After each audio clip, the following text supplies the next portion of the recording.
ওনার বক্তব্য 6 মিনিট। মাননীয় স্পিকার, আমি বুঝতে পারছি না সময়গুলো কিভাবে বন্টন করা হয়। সরকার দলের হলে 8 মিনিট, বিরোধী দলের হলে 6 মিনিট, এভাবে তো কথা বলতে পারবো না।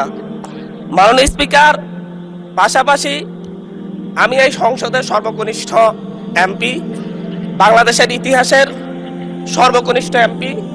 আমি এখানে দাঁড়িয়ে আপনারা যে জেনজির কথা বলেন, সেই জেনজির প্রতিনিধি হয়ে আমি সংসদে কথা বলতে আসছি।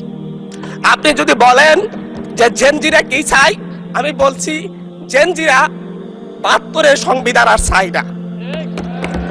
আপনি যদি বলেন জেনজিরা কি চাই, আমি বলতে এসেছি জেনজিরা এটাই চাই, স্বাধীনতার 30 বছর পরে জন্ম নিয়ে আমার মতো যারা সন্তানরা রয়েছে তারা এখানে ভোটাধিকার পাই নাই, তার জবাব চাই।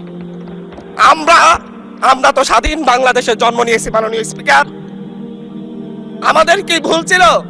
আমরা তো নতুন মানচিত্র পেয়েছি, আমরা তো নতুন পতাকা পেয়েছি, আমরা নতুন সীমানা পেয়েছি। আমাদের পূর্বপুরুষরা 1971 সালে রক্ত দিয়ে আমাদের জন্য একটি নিরাপদ বাংলাদেশ করতে চেয়েছেন, কিন্তু আমরা কি সেই নিরাপদ বাংলাদেশ পেয়েছি? আমরা কি সেই নতুন বাংলাদেশ পেয়েছি? আমরা তো সেই নতুন বাংলাদেশ মাননীয় স্পিকার পাই নাই। 71-এ 30 লক্ষ মানুষ শহীদ হয়েছে, জীবন দিয়েছে। তাদের পরবর্তী সন্তানরা যেন নিরাপদ বাংলাদেশে ভোটাধিকার পায়, যেন রক্ষী বাহিনী না হয়, যেন ভোটাধিকার পায়, যেন আবার দুর্ভিক্ষ না হয়। কিন্তু আমরা কি দেখেছি? আমরা দেখেছি বাংলাদেশে দুর্ভিক্ষ হয়েছে।